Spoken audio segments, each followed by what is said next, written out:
The Philadelphia Eagles last season, they went 9-8. They made the postseason, losing to the Tampa Bay Buccaneers in the wild card round, 31-15. And last year, this franchise made strides in the right direction. Not going to knock them for that. However, this is a team that I feel is getting a little bit overhyped. And I don't like to use the word overrated or overhyped because I think it's a cop-out, giving people reason for giving out lazy analysis just because they don't feel a certain way about a team compared to the majority of people out there. But I think it's the proper way to describe the Eagles going into this season. I'm not going to knock them for the offseason they had. They have had a fantastic offseason. I'm going to acknowledge the fact that this may be the most improved team heading into the upcoming 2022 NFL season. You trade for A.J. Brown. You are going to pair him up with DeVonta Smith, who happens to be one of my favorite wide receivers in the league. If you guys have been listening to the podcast for over a year or two now, you guys will know that I have been a big DeVonta Smith fan ever since his last season at Alabama when he won the Heisman. I love the addition of A.J. Brown. They have one of the best wide receiver duos, if not the best wide receiver duo potentially in the league. Then you are able to still linebacker Nakobe Dean in this past year's NFL draft. Should have been the first round pick, but he ended up falling due to injuries. You improve your linebacker position. You also sign Hassan Reddick, who I have to make a video on because that's one of the most underrated free agency signings that nobody really acknowledged or talked about. So this is a team that definitely improved. You bring in Jordan Davis. You probably have one of the best defensive lines in the NFL, especially when it comes to handling the running game. I'm a big fan of Javon Hargrave as a Steelers fan. I would love to have Javon Hargrave back. Then you look at corner.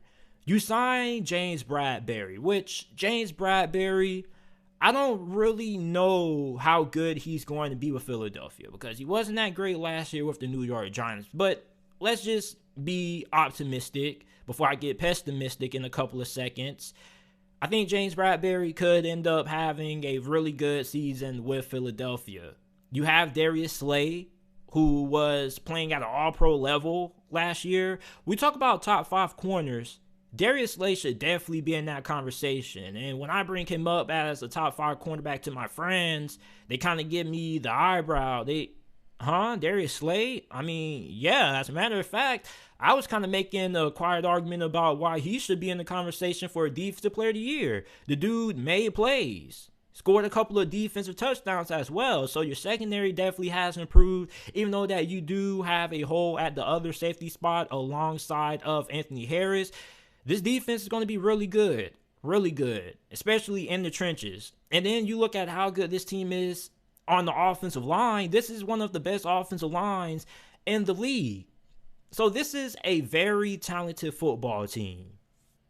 However, too many people are not really diving into how this team was able to make it into the playoffs last year.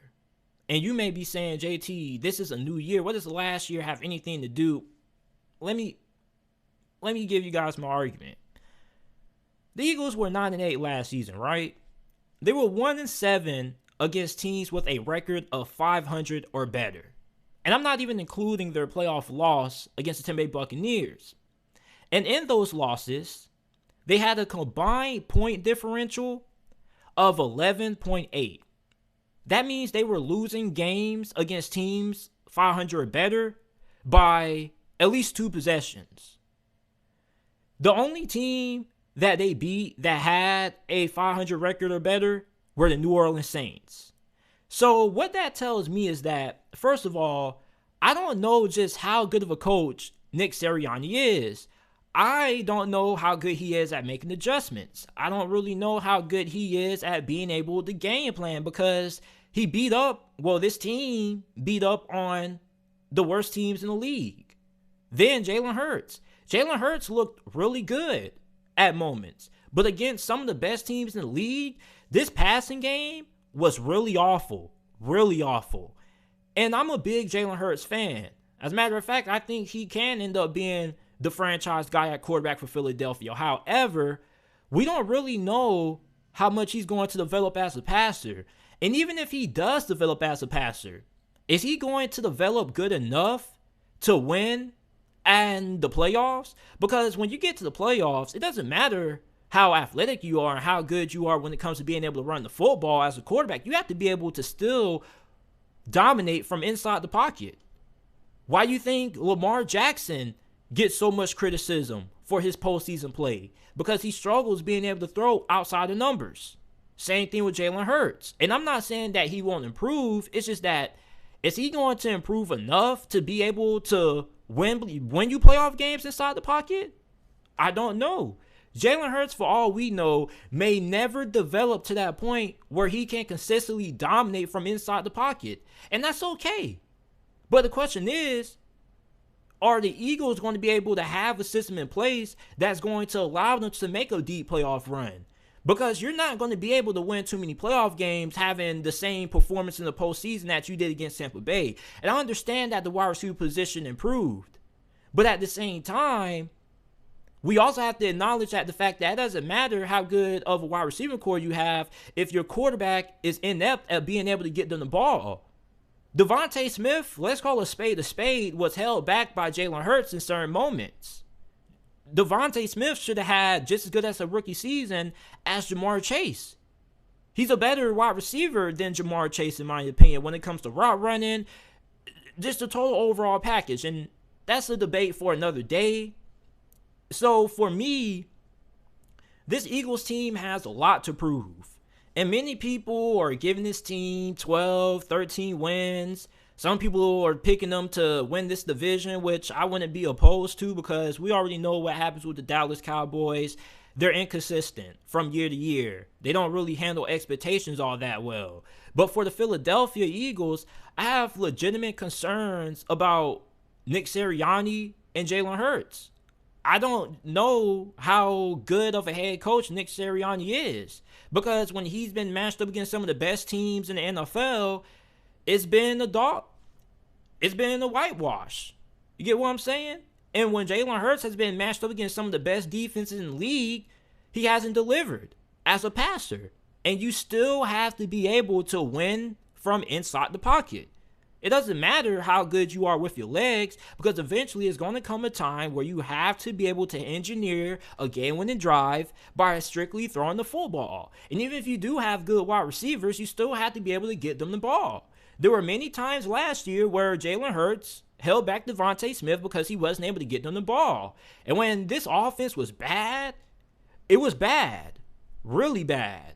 So the Eagles have a lot to prove. Are they a dark horse Super Bowl contender?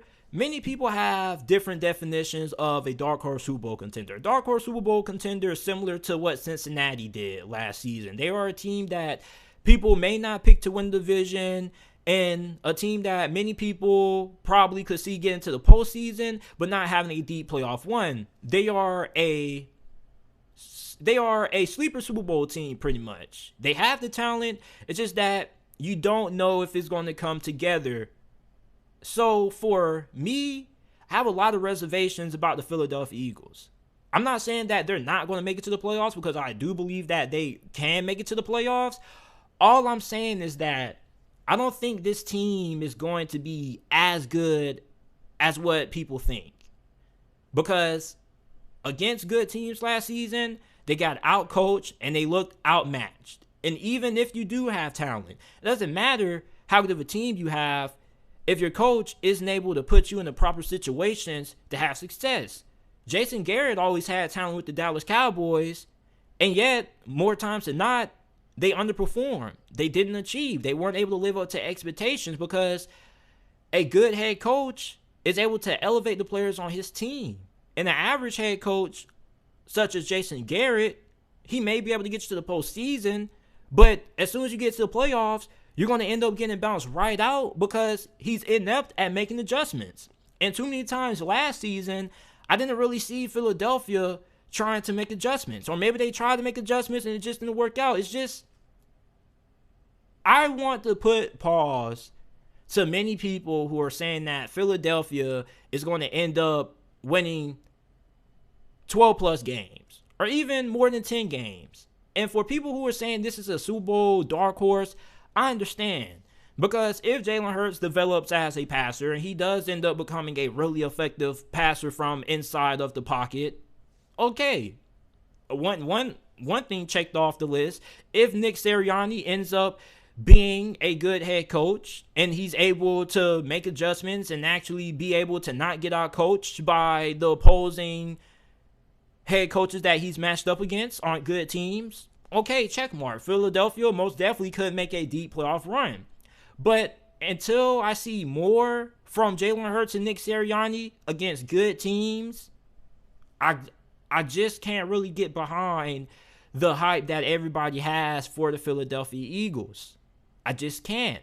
Because you have to understand that it's more to winning football games than just having talent. You got to have the coaching. You have to. You have to be able to make adjustments. Every team in the playoffs is going to be a good team. Every team in the postseason is going to have good coaching. What about Philadelphia? What about Jalen Hurts? You're going to have to be able to win from inside the pocket. It's the reason why Lamar Jackson hasn't been to a Super Bowl yet. It's the reason why he hasn't even been to an AFC Championship game. It's a reason why Michael Vick never was able to make it to a Super Bowl. Dual threat quarterbacks have to be able to be true dual threat quarterbacks. You can't be better with your legs than you are with your arm. You have to be just as effective. You have to be good throwing the football. You have to also be just as effective running the football if you consider yourself a dual threat quarterback. In a sense, you have to be balanced. And for Jalen Hurts, his best trait right now is still his ability to run the football. And he's still very underwhelming as a passer. And I'm hoping that this improves. I'm not saying that he can't. I'm just saying that I need to see it first. And I think a lot of you guys are just quick to just hop on this bandwagon and look at how much this team has improved and look at the roster. But many people are forgetting how this team performed last year. And I understand last year. This is a better football team. However, it is worth noting, you can't forget about how underwhelming the Philadelphia Eagles were against good competitive football teams. They beat up on bad teams. I'm just saying, too many people are judging this team by talent, and we still have a lot of question marks that have to get worked out. And many people seem to not really be addressing these question marks for some reason. We need to see how effective Jalen Hurts can be from inside of the pocket. I'm not saying that he may not ever become a great passer. I'm just saying that I need to see it. I really do. I want to see what Philadelphia does against some of the best teams in the NFL this season. Heck, I want to see what they do against the Dallas Cowboys because they didn't beat the Dallas Cowboys at all. The Dallas Cowboys hung 50 on Philadelphia. It was a wash. So I know Eagles fans are probably going to be upset about this video or this segment of the podcast. But for me personally, I have to bring it to people's attention. Because I don't think people are bringing up these questions about Nick Sirianni and Jalen Hurts. They were 1-7 against teams with a record of 500 for a reason. And no matter how much they improve, the coaching has to be in question. Because you had to be able to make adjustments. And they were losing these games by at least double digits. They were only a handful of games, maybe the Buccaneers game, where that was a one-possession football game. Just saying, I need to see more, and the Eagles have a lot to prove this year. I'm rooting for Jalen Hurts. I want to see Jalen Hurts succeed. I really do. I'm a big fan of Jalen Hurts. But until I see what this team is able to do against better opponents and what Nick Sirianni can do as a head coach against some of the best head coaches in the league, I'm going to hold off on my high expectations for Philadelphia. Still think this is a team that can make it to the postseason. However, I don't think that this is a team that's going to have the success that many people think they're going to have. 12 wins, 13 wins could happen. Strongly doubt it. 9, 10 wins is kind of the range that I feel the Philadelphia Eagles are going to be in this season. But we'll see.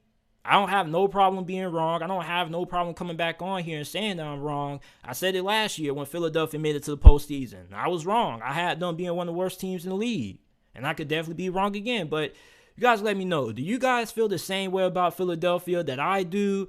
Or do you guys think that I'm tripping and that Philadelphia definitely is going to end up being one of the best teams in the NFC this upcoming football season? Let me know down in the comment section down below.